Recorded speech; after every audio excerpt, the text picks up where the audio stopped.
No hay mucha constancia en la historia de una familia de marinos que se haya sucedido de padres a hijos durante 3 siglos, ocupando las más altas responsabilidades en la Armada.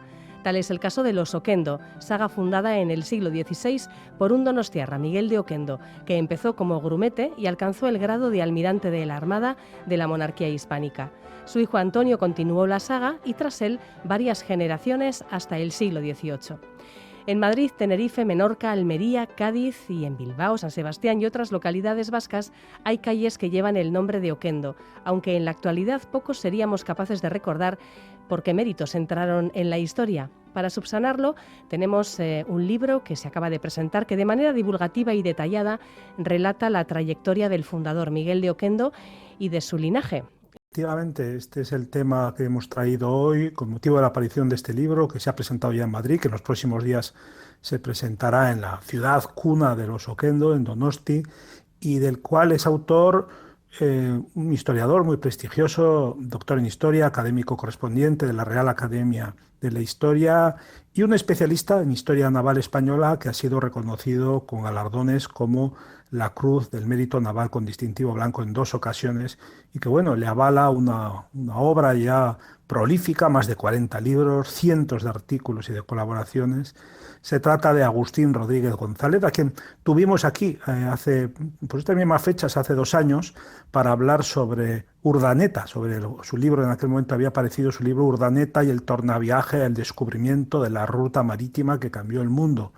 Y ahora hemos vuelto a invitarle para hablar sobre otro personaje vasco, mejor dicho, otros personajes, los Oquendo, una estirpe de almirantes, que es el título del libro que acaba de publicar Agustín Rodríguez González. Buenas noches, Agustín. Muy buenas noches. En este, como en libros anteriores, Agustín ha subrayado la ingente y realmente sorprendente cantidad de marinos que ha dado el País Vasco durante siglos, en todas las modalidades, pescadores, balleneros, comerciantes interoceánicos, constructores de barcos, corsarios, soldados. Quizá me parece que este contexto sea fundamental para entender la aparición de los Oquendo. Yo creo que es algo más general de todo la costa atlántica de Europa, desde el Cantábrico hasta el Mar del Norte, tanto por el clima como por la escasez de cultivos en la época, como por su relativo aislamiento por tierra. Pues todas esas costas, las británicas, las irlandesas, las francesas, las holandesas, no digamos ya las noruegas, han tenido como salida el mar, sobre todo a partir del descubrimiento de América. Y eso es un determinante especial. Otra cosa es además que el carácter especial del pueblo vasco haya sido determinante para, pues prácticamente desde el principio, desde Elcano y desde Urdaneta hasta hoy, la gran salida, la gran oportunidad ha sido el mar, ya que otras fuentes de riqueza estaban más lejanas. Y quien dice el mar, dice la pesca, dice el comercio, dice el desarrollo industrial para buscar nuevos mercados, etcétera, etcétera, etcétera. Uh-huh. ¿Cuáles eran los orígenes de los Oquendo y en concreto de Miguel de Oquendo y Segura? Bueno, pues los orígenes de los Oquendo eran muy humildes, lo cual conecta con lo que he dicho antes, porque el padre era un modesto artesano que vivía en las afueras, al pie de Monte Ulía, jornalero, y lava cáñamo y hacía cuerdas y cables para los barcos. Y Miguel de Oquendo, el fundador realmente de la dinastía de marinos, que pastor de ovejas. Era la gente más modesta y más humilde del mundo. Pero le echaron muchos arrestos, mucho valor y mucha capacidad de trabajo. Miguel Oquendo y su hermano un poco mayor, Antonio, se fueron nada menos que a Sevilla buscando entrar en el tráfico de Indias, la flota de Indias, que era la gran oportunidad.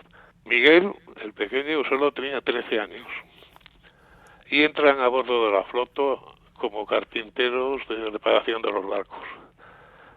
Y ahí empieza la aventura, que inmediatamente descubrieron y supieron aprovechar las ventajas que aportaba esa vital vía de comunicación, de riqueza, de oportunidades en todo tipo, tanto en el aspecto marinero, comercial, digamos, llevar y traer mercancías que tenían un altísimo precio en ambas orillas del Atlántico, como en actividades como la construcción de buques en los puertos vascos, que eran muy renombrados y muy valorados en una travesía muy larga y muy difícil, aparte como navegantes. El hermano mayor muere muy pronto, pero el pequeño Miguel, con 26 años ya era capitán de buque. Y en esa travesía, en todo eso, lo que se forma no solo como marino, sino como negociante entre los dos océanos, buscando todas las oportunidades, entrando en sociedad con otros marinos, comerciantes, ferrones, o sea, fabricantes de hierro, y que le van a catapultar mucho más arriba de lo que suponían sus modestos orígenes. Miguel de Oquendo, Agustín, fue uno de los muchos guipuzcoanos que perdieron la vida en la fallida invasión de Inglaterra de 1588, en la infausta Armada Invencible, pero la mayoría, como el propio Oquendo, no murieron en combate, sino por enfermedades, por carencias. Esto era muy habitual en las campañas navales de la época. El nivel de fallecimientos, de bajas, era muy importante más allá de los hechos bélicos. Bueno, sí, un buen ejemplo lo tenemos en la Vuelta al Mundo de Elcano, donde murió muchísima más gente por epidemias. Eran mortales, había muy poquito espacio, en general poca higiene, no se conocía entonces todavía, como por enfermedades carenciales, como el escorbuto, la falta de vitamina C. Había que llevar víveres en los barcos y durante largas travesías, y claro, los que proporcionan la vitamina C no se podían conservar a bordo, con lo cual la gente moría, y eso ha estado pasando hasta prácticamente el siglo XX, cuando se ha descubierto los tratamientos adecuados para esto. Entonces era complicado, pero es curioso que, por ejemplo, en el episodio de la Invencible Miguel Oquendo, que ya el capitán general de la escuadra de Guipúzcoa, cuando empieza a surgir la epidemia ya en Lisboa, antes de salir, que es una epidemia de tifus, entonces no se tenían conocimientos médicos, pero curiosamente aplica un remedio bastante razonable, que es quemar a bordo de los buques romero para limpiarlos, desinfectarlos y barrerlos muchísimo. Y pedir más médicos y tal, porque no se fía de los que le asisten. Sabía gestionarlas, iba por delante de muchos otros más considerados. Uh-huh. Y eso a pesar de su humilde origen, porque en aquella época podemos pensar que solo llegaban a oficiales, a capitanear barcos, personas de origen noble. ¿Fue Miguel de Oquendo una excepción? ¿Se podía llegar a capitanear una fragata, una armada incluso, por méritos propios? Había una diferenciación muy clara que procedía de los tiempos feudales de la Edad Media. Había como un doble mando. Uno era el mando militar, que estaba reservado en principio a la nobleza, y otro era el mando de los navegantes. Lo recordarán por el título oficial que llevan en Inglaterra, que es parecidísimo a nuestro. Master and Commander. Master es maestre, el jefe de la nao, el que lleva el barco, que se entendía que era un oficio más modesto porque era un oficio mecánico, los prejuicios nobiliarios de la época, mientras que el mando militar lo llevaba el commander, el capitán, que ese sí tenía que ser necesariamente un noble. Lo normal es que hubiera dos, cada una especie de realidad, pero don Miguel de Oquendo, con su trayectoria, consiguió hacer las dos cosas, porque una de las recompensas que obtiene en vida es que le hagan caballero de la Orden de Santiago. Tuvieron que pedir una dispensa a Roma porque no se podía dar a una persona que tuviera un oficio modesto, mecánico y tal, pero se la dieron. Es el iniciador de una familia que al final se ennobleció, siendo de origen muy humilde. El siguiente escalafón de la familia, el hijo de Miguel, fue Antonio de Oquendo y Zandategui, que tuvo una carrera realmente fulgurante, que le situó como capitán general de una escuadra formada por buques de Vizcaya, Guipúzcoa y Cantabria. Esto, Agustín, fue polémico, porque Oquendo pidió, Antonio, que se llamara Escuadra de Guipúzcoa, y a ellos se opusieron muy airadamente los vizcaínos. Esta fue una disputa solo nominal de celos provinciales. ¿Había otros intereses detrás? Bueno, pasa una cosa, que en esto, hasta cuando se racionalizan los ejércitos y las armadas a finales del siglo XVII, hasta entonces cualquier flota de guerra era un revoltijo de situaciones legales. Había buques que estaban especialmente encargados por el rey para la guerra, que eran las armadas del reino, armadas oficiales. Pero esos, como eran buques caros y complicados, pues muchas veces no eran bastantes. Así que se recurrían a otras muchas formas de aumentarlas. Y eso en todos los países, además. Había armadas de asiento y contrato, digamos, que eran contratos que firmaban los armadores, los capitanes de barco, con la corona para reforzar la escuadra real. Había, por supuesto, una especie de contratos que eran los corsarios, que eran los que por su propia iniciativa atacaban al tráfico mercante del enemigo declarado y siguiendo las leyes de la guerra y tal. Que eso también dura hasta el siglo XIX, y además en todos los países. Por supuesto, por la ganancia que podía dar apresar a un barco enemigo. Y luego, por había hasta buques que, en caso de necesidad, se embargaban, se obligaban a servir en las escuadras del rey para la guerra, para llevar tropas, para lo que fuera. Entonces, es realmente un poquillo complicado porque es otro mundo. Ahora tenemos más clara diferenciación entre fuerzas regulares e irregulares. Por supuesto, al final estaban los piratas, que iban simplemente bandoleros del mar, que iban a obtener el máximo beneficio posible. Pero eso, en una flota, sobre todo en las grandes ocasiones, las armadas corrientes no bastaban y había que reforzarlas con eso, con contratos, fuera bien los de asiento o fueran bien los corsarios. Y esas armadas, en buena medida, dependían de la junta de cada provincia, con lo cual se traía otro problema que me imagino que me va a preguntar ahora. Sí, es al hilo precisamente de la armada de la escuadra llamada al final de Cantabria, pero que en un principio Antonio Oquendo quiso que se llamara Escuadra de Guipúzcoa, a lo cual se opusieron los vizcaínos, ¿eh? Bueno, hay algo que es muy humano, que es un cierto comportamiento tribal, que aunque sean familiares tuyos, bueno, pues ya son otros.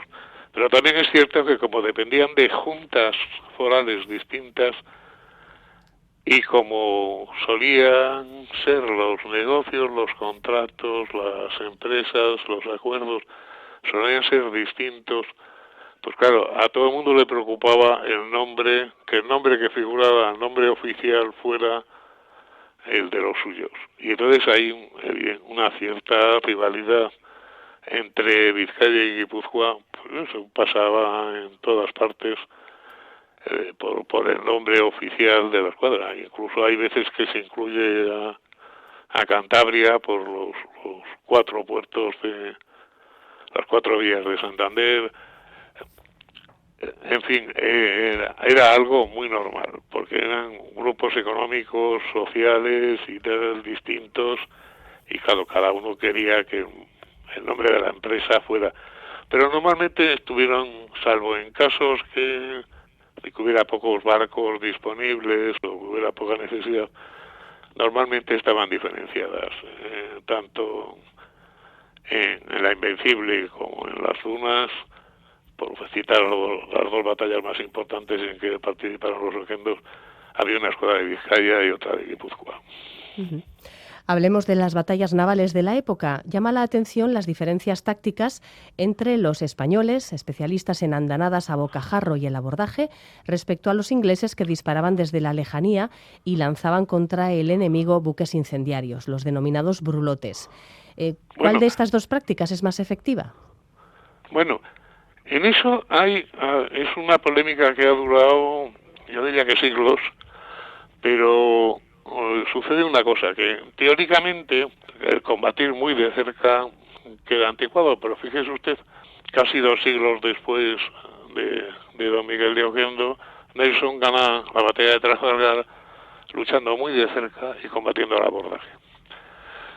Es que sucede que la artillería de la época no, primero a alguna distancia perdía mucha potencia. Los cañones de la época a 500 metros ya empezaban a dejar de ser efectivos y sobre todo que era muy difícil apuntarlos, porque no tenían ningún sistema de puntería, tiraban a ojo. Y luego que aunque un barco que estaba lleno de pisos y de dependencias, la única manera de apresarlo era conquistarlo a viva fuerza y con la gente. Entonces, lo que le digo, en la época de la vela, la madera y de los cañones de avancarga que se clavaban por la boca y tal, la única manera real de hacerse con un barco. Es cierto que hubo otros que combatían desde lejos y lanzaban buques incendiarios. Fundamentalmente, bueno, los ingleses en la Invencible ya te dicen ese sistema y tal. Pero eso era más que nada para sembrar el desorden en la flota enemiga, que se dispersara, que porque fuera efectivo. Era desordenarlos y luego entonces aprovechar y atacar desde cerca. El combate real era atacar desde cerca, al otro era sembrar confusión, desorientar al enemigo y tal, pero no resultaba decisivo.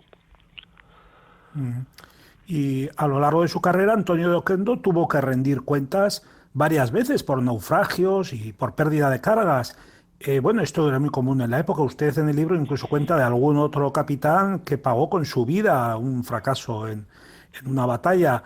Pero también señala e indica claramente que muchas veces esos fracasos no eran por culpa de los mandos militares, sino de los políticos y de los cortesanos que no tenían en realidad ni idea de lo que era un combate naval, ¿verdad? Es que empiezan por pedirle a don Antonio Oquendo, que había ganado ya batallas muy difíciles, y eso es lo malo, que los poderosos se creen que los milagros se pueden repetir indefinidamente, pero no, le habían embarcado en una empresa muy difícil, que era derrotar sucesivamente a la escuadra francesa, a la escuadra holandesa y además llevar refuerzos a Flandes de tropas y de dinero. Y todo sin una buena base desde la que repararse, aprovisionarse, etcétera. Y además, en unas aguas tan complicadas para la navegación a vela como son las del Canal de la Mancha, con unas enormes mareas llenas de bancos de arena, tiene que ser gente muy acostumbrada para navegar y combatir en esas aguas. Y resulta que muchos de los capitanes lo que estaban acostumbrados era a cruzar el Atlántico para ir a América o luchar en aguas muy distintas, o el Cantábrico o el Mediterráneo o el Atlántico, pero no unas aguas muy específicas para la navegación a vela como son las del Canal de la Mancha. Entonces, esa es la enorme ventaja. De todas maneras, pese a sus pérdidas, Antonio de Oquendo consigue llevar el refuerzo, llevar el dinero, derrotar en 2 batallas parciales a los holandeses y luego a la vuelta derrotar a una escuadra francesa. O sea, la verdad es que no pudo hacer más con menos medios, porque se han exagerado mucho además la escuadra que llevaba. Muchos eran, como había dicho antes, embargados, que eran simplemente para llevar las tropas, el dinero, y luego cuando los llevaron a su destino, pues se despidieron de la Armada, con lo cual la Armada no era ni mucho menos como aparece en la propaganda de los supuestos vencedores. ¿Cómo murió Antonio de Oquendo? Pues Antonio de Oquendo llegó como su padre, curiosamente. El padre Miguel vuelve al poco de llegar de la Invencible, aparentemente de enfermedad, de esa epidemia y de agotamiento que les llevaban con ella desde Lisboa, y el hijo, pues agotado también, porque los mismos holandeses lo ponderan como diciendo no se podía tomar al abordaje el galeón de don Antonio con él dentro. Y cuando llega a España está el hombre destrozado y a poco de llegar pues muere. Que los dos mueren, nada más llegar, nada más volver, y los dos mueren pues de enfermedad y de agotamiento y quejándose de que no se les ha atendido ni a ellos ni a sus hombres como hubiera sido necesario. Bueno, luego ya los que siguen de los Oquendo no tuvieron unas carreras militares tan espectaculares como a Miguel y Antonio, pero siguieron siendo personalidades del mundo del mar y además fueron los que aseguraron un poco la continuidad de la dinastía y en algún caso incluso el conocimiento de lo que habían sido, ¿verdad? Curiosamente, claro, lo que consigue desde el primer momento, el primero, Miguel de Oquendo, es no solo hacer una carrera destacadísima como marino, sino además crear un entramado comercial y empresarial. Y eso se va pasando de persona en persona a la familia y se va creando todo un conglomerado de intereses. Es una empresa familiar que por supuesto va a durar siglos, pero van a seguir existiendo las vocaciones marineras, porque entonces estaban muy ligadas a eso, al tráfico comercial. Pensemos que hasta la llegada del ferrocarril, el método más rápido, barato y eficaz de transportar mercancías era el mar. Y claro, eso se notaba. Un marino tenía abiertas las puertas, solo había que saberlas aprovechar y saberlas montar. Incluso los propios barcos eran vascos, tenían fama en toda España y en todo el mundo de ser especialmente duros, resistentes y adecuados para eso. Y claro, todo ese entramado empresarial, militar, es el que les conduce al éxito durante 3 siglos. Bueno, pues para terminar, Juan, ¿recordamos el título del libro del que estamos hablando? Los Oquendo, una estirpe de almirantes, de Agustín Rodríguez González. Lo ha publicado la editorial Secotia. Tras su presentación en Madrid, lo hará, como he dicho antes, en Donosti. El próximo viernes será a las 7 de la tarde en el Aquarium. Gracias, Agustín. Gracias a vosotros y muchas gracias. Hasta luego, Juan. Y por la paciencia.